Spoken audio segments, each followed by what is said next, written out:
Γεια σας, παιδιά. Καλώς τα παλικάρια. Καλησπέρα, τι κάνουμε.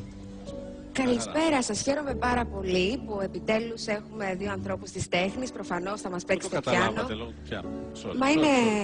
Όχι, είναι εντυμένοι σαν να πηγαίνουν σε μια συναυλία. Χαίρομαι πάρα πολύ που ήρθατε. Τι θα μας παίξετε σήμερα? Πρώτα είναι το Godfather, μετά της Carmen. Α, Μπιζέ. Μάλιστα.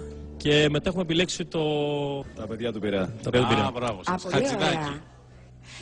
Άρα, όπως καταλάβατε, εσείς οι ακαλλιέργητοι, θα ακούσουμε ένα κομμάτι ακάτρεμα, γιατί έχουμε ένα πιάνο, θα μας παίξουν δύο κύριοι, οπότε προφανώς θα ακούσουμε ακάτρεμα.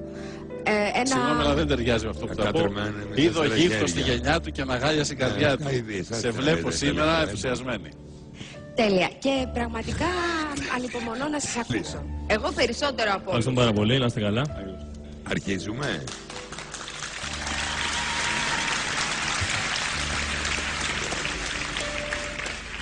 Α, σκαμπό δεν έχετε φέρει σκαμπό?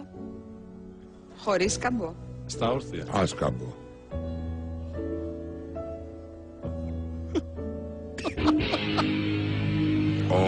Τι κάνατε?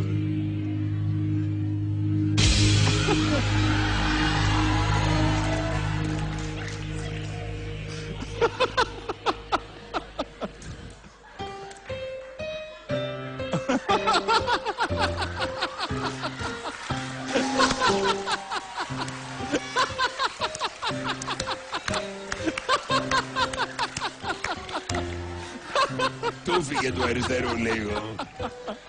Το χτύπησα.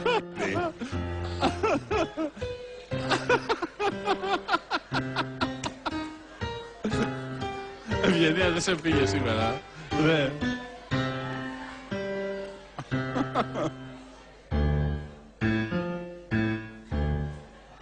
Γερακίνα.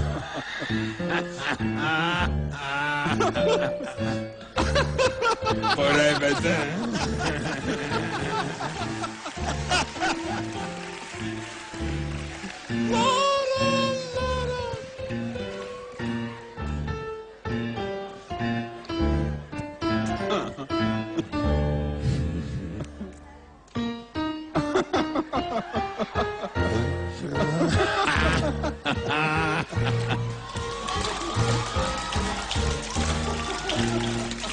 Αν και το έχω ξαναδεί, έτσι στο YouTube, για να μην κοροϊδευόμαστε. Είναι πολύ καλό και εδώ.